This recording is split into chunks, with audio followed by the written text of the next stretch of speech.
सारा फीस हाँ करने के चक्कर में ये देनी पड़ती है। हाँ जी राजेश जी। हाँ हाँ जी, आप लोग मुझे सुन पा रहे हैं? हाँ जी जी। तो बस अपने को इतना ही करना है, पर इसमें अब समस्या कहाँ आएगी? बड़ी चालाकी से हमारे कोकोनट ऑयल को, जो हजारों साल से बिना जहर के था, उसको बहुत चालाकी से अभी पिछले 5-7 साल में जहरीला बना दिया गया है।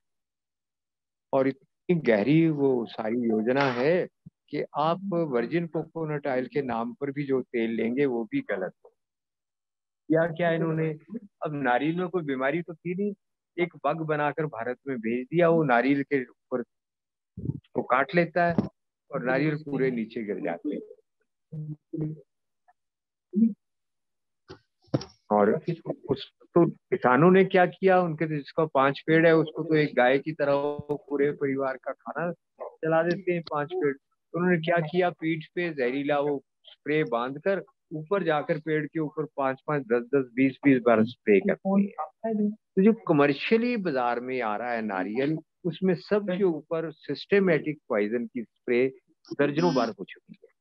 अगर हम नारियल खरीद कर उसका तेल निकलवाएं सूखे नारियल का, तो भी नारियल तो वही जहरीला आ रहा है ना मार्केट में। तो क्या समाधान है? हमने जो जो भी नारियल मंगवाया हैदराबाद से भी, हमें रिजल्ट अच्छा नहीं मिला। फिर हमने कोकोनट ऑयल लिया इसका, आर्ट ऑफ लिविंग का। तो आर्ट ऑफ लिविंग के कोकोनट ऑयल से मेरे कई रोगी पूरे क्योर हो गए। तो अब कुल मिलाकर बात इतनी ही है, अगर आप कहीं से बिना केमिकल के नारियल तेल प्राप्त कर सकें तो हमारे सभी रोगी ठीक हो जाएंगे, कोई समस्या नहीं है। और दूसरा, आर्ट ऑफ लिविंग का तो है ही अवेलेबल, पर वो एक दिन तो वो भी समाप्त हो जाएगा। कितना देंगे? तो हमको नारियल के तेल का स्रोत ढूंढना पड़ेगा। एक और बात जो आयुर्वेद के विद्यार्थियों के लिए काम की है, वो ये है कि हम जितने भी मूत्र रोग हैं उसमें हम क्या देते हैं, बंग भस्म देते हैं। तो बंग का मतलब तो आप जानते हैं, कलई है ना, जो बर्तनों के ऊपर कोटिंग की जाती है, वो है बंग भस्म। तो वो कोटिंग अगर हमने कर दी तो समझिए हमें बंग मिल गया। अब हम उस पतीले में, कढ़ाई में, कड़छी में, सब जगह बंग लगाया, कोटिंग कलई, उसमें खाना बनाकर खाएंगे, उस थाली में चाटेंगे, खाना बनाएंगे, तो हमारे पेट में कितना साइंस का जो वो एविडेंस है, वो प्रमाण है, वो क्या कहते हैं, अगर 20 मिलीग्राम बंग हमारे पेट में चला जाए दैनिक, तो किसी मिनरल की, किसी खनिज की, किसी विटामिन की हमारे शरीर को जरूरत नहीं पड़ेगी। ये इतनी बड़ी चीज है। तो 20 मिलीग्राम तो बहुत सूक्ष्म हो जाएगा। सूक्ष्म का मतलब माइन्यूट कह रहा हूं मैं, क्वांटिटी की बात नहीं कर रहा हूँ। तो जितना सूक्ष्म होगा उतने हमारे कोशों के भीतर पेनिट्रेट करेगा। तो जो बर्तनों में लगा हुआ बंग है तो बहुत सूक्ष्म होकर जाएगा। और यदि हम बंग भस्म दे रहे हैं तो एक युवा को हम 1 ग्राम के 8 डोज बना सकते हैं। 120 से 130 मिलीग्राम का डोज हम बना सकते हैं। तो 12×8 = 96, यानी 1 ग्राम के 8 डोज। अब प्रश्न एक और आएगा, 1 ग्राम के 8 डोज आप बनाएंगे कैसे? तो बनाने ही पुड़िया मुश्किल हो जाएगी।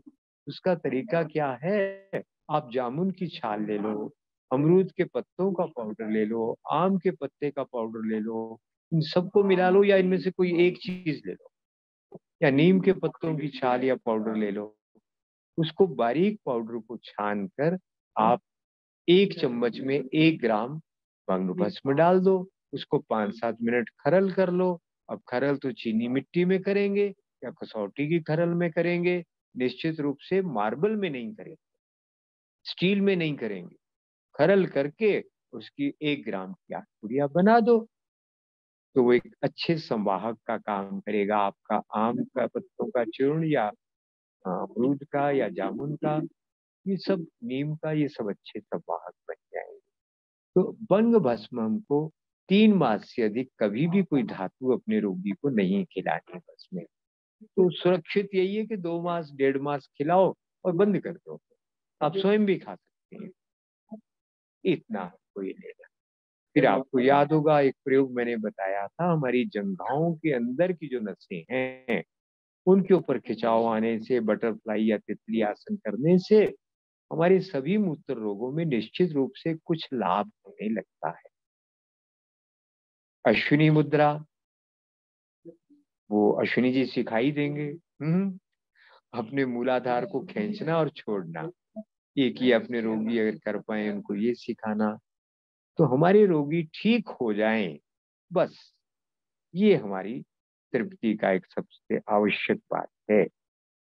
तो इतना आप करें, मुझे लगता है हमें बहुत अच्छे परिणाम मिल जाएंगे। जो हमको जो कहा जा रहा है WHO की ओर से, भारत दुनिया की राजधानी बनेगा मधुमेह के मामले में, तो उनको गलत साबित करने के लिए कमर कसनी है।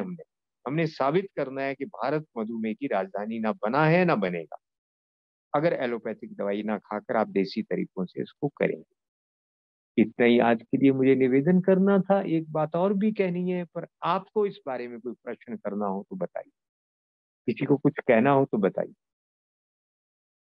बात पूरी समझ आई? जब हम मिलेंगे तो ये सब आपको बताना है हमने क्या समझा।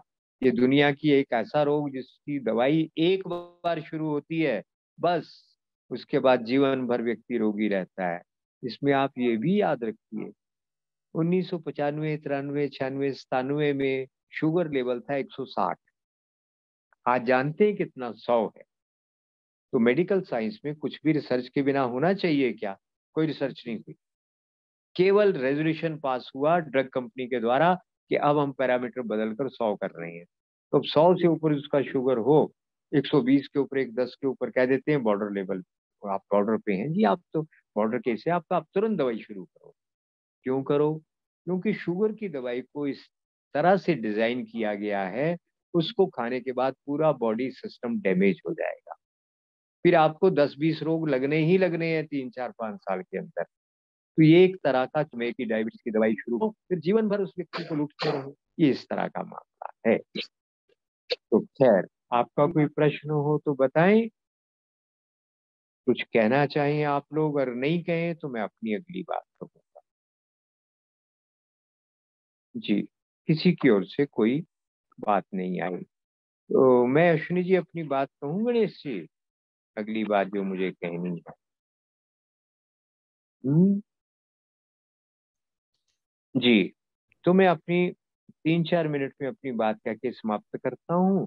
फिर मैं चाहूंगा कि डॉक्टर गणेश जी को कुछ कहना हो या हमारे भाई अश्विनी जी को कुछ कहना हो तो जरूर कहें। मुझे ये कहना है, अगर हम अच्छे चिकित्सक बन गए तो ये हमारी जीवन की कोई बहुत बड़ी उपलब्धि नहीं है। क्यों नहीं है उपलब्धि? क्योंकि एक अच्छा चिकित्सक बनना किसी के जीवन का लक्ष्य अगर बन जाता है तो फिर वो कोई अच्छा जीवन नहीं है, वो कोई आदर्श जीवन नहीं है। ये अच्छा चिकित्सक बनना एक माध्यम है सेवा का, ये जीवन का लक्ष्य टारगेट नहीं हो सकता। तो टारगेट क्या है? हमारा टारगेट तो ये है कि हम अपनी सारी ईश्वर की दी हुई क्षमताओं को जागृत कर लें।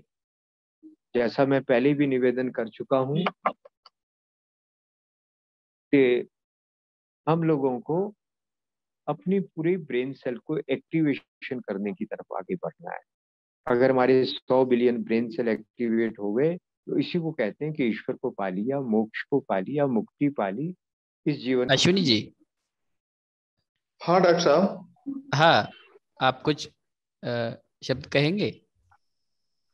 मैं ये एक बार निवेदन करना चाहता हूँ डॉक्टर साहब से, वैद्य जी से, कि जो हमारे विद्यार्थियों ने, छात्रों ने, छात्राओं ने उस पेड़ पौधों का चयन किया है कि उसका जी, बॉटनिकल नेम, संस्कृत नाम, स्थानीय भाषा में प्रचलित नाम, उसका गुण धर्म, औषधीय स्वरूप, ये सब देते हुए एक 10 पौधों का लिखेंगे। उस पे कुछ मार्गदर्शन हो जाए तो अच्छा रहेगा। 20% लेस। जी जी, हाँ, आपने बहुत अच्छा ध्यान दिया है अश्विनी जी। इनको हमने एक होमवर्क दिया हुआ है अपने विद्यार्थियों को, तो हम ये उम्मीद करते हैं कि आप निघंटू की सहायता से, नेट की सहायता से, किसी भी प्रकार से आप लोग जो है उन 10-10 पौधों के ऊपर अध्ययन करके लाएंगे। कोई बात नहीं, अगर एक ही विद्यार्थी ने या 10 विद्यार्थियों ने कॉमन पौधों का भी चयन किया है और आप अपने ढंग से उसको बनाकर लाएं। और आपका ये जो कार्य है इसको वहां पे हम देखेंगे। डॉक्टर पाटिल जी, हम लोग ये व्यवस्था करेंगे, आप जो लिखकर बनाकर लाए हैं हम उन सबको, आपका जो है कॉपी जो आपने तैयार की है उसको चेक करेंगे, और आपको 10 की 10 औषधियों के ऊपर बिना देखे पढ़े आपको स्टेज पे खड़े होकर बताना है कि मैं इनके ऊपर मैंने ये अध्ययन किया है। ठीक है ना? वो विद्यार्थियों से हम आशा करते हैं कि वो इस वैद्य बनने की लंबी प्रक्रिया को छोड़ेंगे नहीं, अपने घर पे रहते हुए मौज मस्ती आनंद करते हुए इस विषय को भी अपने जीवन में लगातार स्मरण रखें। इसके अलावा कुछ अश्विनी जी और भी कहना चाहें तो बताएं। एक बड़ी एग्जॉटिक लिस्ट अश्विनी जी भी हमें भेजी है, वो हमारे लिए बहुत उपयोगी होगी। उसमें कुछ पौधों के नाम हो सकता है गलत हो, तो कोई बात नहीं, उन पौधों को छोड़ दीजिए। इतनी लंबी सूची में से भी आप कुछ पौधे चुन सकते हैं। आपने जो 10 पौधे चुने हैं उनमें से कोई 1-2 पौधे आप बदलना चाहें तो बदल लें। जो आपने हमें सूची भेजी है उसमें कोई परिवर्तन करना चाहें तो हमें तो 10 पौधे चाहिए। तो इतने ही आपसे, फिर हम आपके पास जो हमारे अनुभव है, किताबों में निघंटू में जो लिखा है वो एक बात है, और जो हमारे पूर्वजों के अनुभव है वो उससे बहुत मूल्यवान है। उनमें से जो जो हमारे पास अनुभव होंगे उनके ऊपर हम साझा करेंगे, बात करेंगे और आगे इस प्रक्रिया को बढ़ाते चले जाएंगे। धन्यवाद। मैं भाई अश्विनी जी से चाहूंगा वो कुछ और इस पे कहें। हाँ भाई जी, ठीक था। आपने जो वो 5 बिंदु दिए थे, एक तो सबका सीरियल अलॉट हो जाए, पौधे जी वाला हो ही गया। जी इसको कोई समस्या आ रही हो या अपने पेशेंट से बात करते हुए उसका अनुभव, वो आज हो ही गया। ठीक। और एक दो बिंदु और थे, तो उसके ऊपर अगर पटेल जी कुछ प्रकाश डालते हुए आज का समापन कर दें तो अच्छा रहेगा। जी हाँ जी अश्विनी जी। हाँ, मुझे लगता है कि अभी तक विद्यार्थियों ने पिछले अपने कैंप के बाद जो कुछ भी जिनको कह सकते हैं कि होमवर्क जो है उसके बारे में भी बात हो गई। वैद्य जी ने उनके जो अनुभव थे विद्यार्थियों के, उसके बारे में भी हम सभी ने अभी चर्चा की है। लगभग सभी विषयों पे जो है, जिसको हम एक तरह से कह सकते हैं कि एक फॉलोअप बैठक की आवश्यकता थी। जैसा वैद्य जी ने भी कहा कि बहुत अंतराल हो चुका था, फिर से कुछ बातें रिफ्रेश करने की जरूरत थी, तो उस तरह से आज बैठक का आयोजन किया गया था। बाकी अगले कैंप से पहले जो कुछ भी होमवर्क किया है, जिन्होंने किया होगा तो और अच्छी बात है। जैसा वैद्य जी ने अभी कहा कि जो कुछ भी कंपाइलेशन दिया है उसको अच्छी तरह से तैयार करके खुद उस पे, उसमें जितने भी 8 या 10 द्रव्य आपने चुने हैं उस पे अपना एक खुद का एक अच्छी तैयारी करके एक प्रेजेंटेशन दे सके बिना देखे, इस तरह की अगर तैयारी करेंगे तो वैद्य जी ने भी अभी बहुत जगह उसका उल्लेख किया है कि एकल द्रव्य चिकित्सा, एक अच्छा वैद्य उसी को माना जाता है कि जब वो किसी एक द्रव्य से जो है चिकित्सा करने की उसकी कौशल उसका विकसित हो जाए, या फिर जिनके जिसको कह सकते हैं ओपीडी या उनके यहाँ कम से कम दवाइयाँ होती है, तो ऐसे वैद्य को सफल या अधिक प्रभावी वैद्य माना जाता है। उसकी तरफ पहल करने के लिए ये तो 10 एक प्रातिनिधिक रूप में है, लेकिन इस तरह से हर एक पौधे का अच्छी तरह से ज्ञान होना जरूरी है। तो आशा करता हूँ कि सभी विद्यार्थी इसी तरफ भी काम करेंगे। बाकी अश्विनी जी ने कहा कि जो अलॉटमेंट होना है और वो जो है, तो बाकी तो मुझे लगता है कि परसों अभी, कल वेकेशन बच्चों की अभी खत्म हो रही है, तो परसों सभी बच्चे कैंपस में आ जाएंगे, तो उसके बारे में भी आगे फॉलोअप हो जाएगा। दूसरा, एक केवल अभी एक योग सप्ताह चल रहा है, मतलब इस बैठक के संबंधित विषय नहीं है, लेकिन मैं सभी को केवल अभी कुछ छात्र यहाँ जुड़े इसलिए उनको कहना चाहता हूँ कि अश्विनी जी, अगर सभी आप यूनिवर्सिटी के आप यूट्यूब चैनल देख रहे हैं तो अश्विनी जी और यतेंद्र जी, हम में से भी कुछ नर्सिंग की जो छात्रा है उन्होंने हॉस्टल में थी, उन्होंने भी योग किया था। प्रताप आश्रम में भी योग का एक सत्र हुआ था, और इस योग सप्ताह के अवसर पर रोज 8 से 9 बजे यहाँ महाविद्यालय यूनिवर्सिटी में योग हो रहा है, नर्सिंग की छात्राएं उसमें प्रतिभाग ले रही है और उसका ऑनलाइन भी जो लाइव है वो जा रहा है। तो मेरे सभी छात्रों से एक रिक्वेस्ट है कि वो अभी अपने घर बैठे भी उस योग के साथ योग करे। स्पष्ट रूप से उसका लाइव ये हो रहा है और 21 तारीख को एक बड़े कार्यक्रम का आयोजन है, उसकी भी सूचना ग्रुप में मिल जाएगी, उसमें भी सभी को सम्मिलित होना है। मेरी तरफ से तो ये कुछ बातें थी। आशा करता हूँ कि सभी जो है कैंप में आए हुए अनुभव, वैद्य जी ने अभी जो कुछ भी हमें जो सुझाव दिए हैं उस पे अधिक से अधिक अमल करके एक अच्छा वैद्य बनने की तरफ हम अपना मार्गक्रमण करेंगे। जी बहुत सुंदर, बहुत बढ़िया, बहुत कम में बहुत धन्यवाद पाटिल, बहुत बढ़िया। जी अश्विनी जी, क्या हम समारोह कर सकते हैं, समापन कर सकते हैं? हाँ हाँ, जी जी जी वैद्य जी, आप तो सर्वे मैं भवन्तु सुखिनः का जाप पाठ करके मंत्र का सर्व कल्याण की हाँ कामना करते हुए समाप्त करेंगे। चलिए, जी सर्वे भवन्तु सुखिनः, सर्वे सन्तु निरामया, सर्वे भद्राणि पश्यन्तु, मा कश्चित् दुःखभाग् भवेत्।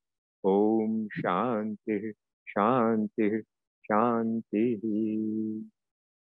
धन्यवाद सभी को सभी। नमस्कार, हरिओम।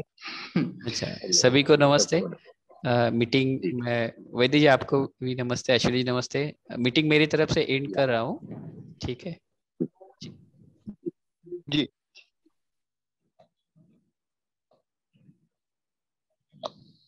हो गया जी। ये हमारा एक आयुर्वेद के विद्यार्थियों की ट्रेनिंग चल रही है।